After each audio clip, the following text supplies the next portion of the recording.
Hi hello friends, இன்னைக்கு நம்ம இந்த வீடியோவில் நம்ம காமெடி ஆக்டரான நம்ம கருணாகரன் லீட் ரோலில் நடிச்சு இப்போதைக்கு ரிலீஸ்க்கு வெயிட் பண்ணிட்டு இருக்கிற குற்றச்சாட்டு படத்துடைய அப்டேட்டை பற்றி தான் பார்க்க போகிறோம். இப்போதைக்கு நம்ம தமிழ் சினிமாவில் காமெடி ஆக்டராக இருக்கிற பல பேர் ஹீரோவாக நிறைய படங்கள் பண்ணிக்கிட்டு இருக்காங்க. அதுக்கு உதாரணமாக நம்ம சந்தானம், யோகி பாபு, சதீஷ், அதுக்கப்புறமா நம்ம சூரி, இவங்க எல்லாருமே சமீபத்தில் வெளிவந்த படங்களில் ஹீரோவாக நம்மளால் பார்க்க முடிஞ்சது. இப்போ அதே வரிசையில் நம்ம கருணாகரன் அவருமே லீட் ரோலில் நடித்த அந்த குற்றச்சாட்டு படம் ஒரு உண்மை சம்பவத்தை பேசக்கூடிய ஒரு படமாக ரெடி ஆகிட்டு இருக்கு. ரீசெண்டாக வெளிவந்த நம்ம சிவகார்த்திகேயனுடைய ஐலாண்ட் படத்தில் கூட நம்ம கருணாகரன் ஒரு சப்போர்ட்டிங் கேரக்டரா காமெடினா சூப்பரா ப்ளே பண்ணியிருப்பாரு. இந்த படம் மட்டும் இல்லாம நிறைய படங்களை நம்ம கருணாகரனை ஒரு காமெடினாவே பார்த்துருக்கோம். ஆனா இந்த குற்றச்சாட்டு படத்தை பொறுத்த வரைக்கும் நம்ம கருணாகரன் அவருடைய கேரக்டர் ரொம்பவே ஒரு முக்கியத்துவம் வாய்ந்த ஒரு கேரக்டர் அப்படின்ற மாதிரி சொல்றாங்க. அதாவது தன்னுடைய மகளுக்கு நடந்த ஒரு அநீதியை தட்டி கேட்கிற ஒரு அப்பாவா நம்ம கருணாகரன் இந்த படத்துல நடிச்சிருக்காரு. இதுக்கு உதாரணமா 1980 ஜெர்மன்ல நடந்த ஒரு உண்மை சம்பவத்தை தான் நான் இப்போ சொல்ல போறேன். அதாவது ஒரு சின்ன குழந்தை தன்னுடைய அம்மா கிட்ட சண்டை போட்டு அவளுடைய ஃப்ரெண்டு வீட்டுக்கு போறேன் அப்படின்னு சொல்லிட்டு வீட்டை விட்டு கிளம்பி போகுது. அப்படி வீட்டை விட்டு கிளம்பி போன அந்த சைல்டு அவளுடைய ஃப்ரெண்டு வீட்டுக்கும் போகல, ஸ்கூலுக்கும் போகல, கடைசியில் அவளுடைய வீட்டுக்குமே திரும்பி வரல.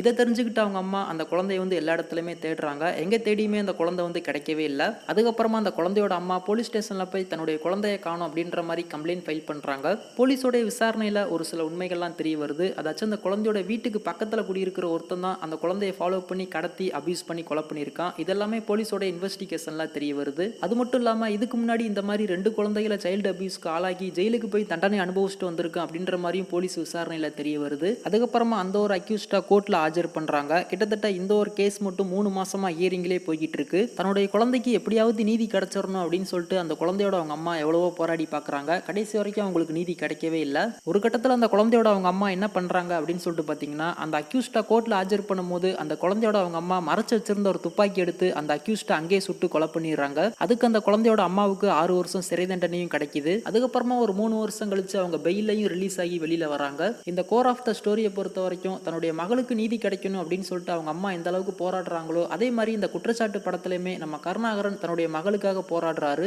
இந்த மாதிரி உண்மை சம்பவங்களை பேஸ் பண்ணி வரக்கூடிய எந்த ஒரு படங்களுக்குமே பெருசா அந்த அளவுக்கு எதிர்பார்ப்பு எதுவுமே இருக்கிறது இல்ல. அதே மாதிரி அந்த படம் ரிலீஸ் ஆகி நிறைய ஆடியன்ஸை ரீச் பண்ணதுக்கு அப்புறம் தான் அந்த படத்துக்கு ஆடியன்ஸ் மத்தியில ஒரு மிகப்பெரிய வரவேற்பு கிடைக்குது. கண்டிப்பா நம்ம கருணாகரன் அவருடைய கெரியர்ல அந்த படம் அவருக்கு ரொம்பவே ஒரு முக்கியத்துவம் வாய்ந்த ஒரு படமா இருக்கும் அப்படின்ற மாதிரி தான் நான் எதிர்பார்க்கிறேன். இப்போதைக்கு இந்த படத்துடைய போஸ்ட் ப்ரொடக்ஷன் ஒர்க் எல்லாத்தையுமே அவங்க பண்ணிக்கிட்டு இருக்காங்க. பிப்ரவரி அப்படி இல்லைனா மார்ச் மாதம் இந்த குற்றச்சாட்டு படத்தை தியேட்டரில் கொண்டு வரலாம் அப்படின்ற மாதிரி பிளான் பண்ணியிருக்காங்க. ஸோ வெயிட் பண்ணி பார்க்கலாம். அறிமுக டைரக்டரான விமல் விஷ்ணு டைரக்ஷனில் நம்ம கருணாகரன் நடித்த இந்த குற்றச்சாட்டு படம் எப்படி இருக்கு அப்படின்னு சொல்லிட்டு ஒரு உண்மை சம்பவத்தை பேஸ் பண்ணி வரக்கூடிய இந்த ஒரு படத்துக்கு ஆடியன்ஸ் மத்தியில் ஒரு மிகப்பெரிய வரவேற்பு கிடைக்கும். அதில் மட்டும் எந்த ஒரு மாற்றமும் இல்லை. ஸோ நீங்கள் யாரெல்லாம் இந்த குற்றச்சாட்டு படத்துக்கு ரொம்ப ஈகராக வெயிட் பண்ணிக்கிட்டு இருக்கீங்க அப்படின்றத கீழே மறக்காம கமெண்ட் பண்ணுங்க.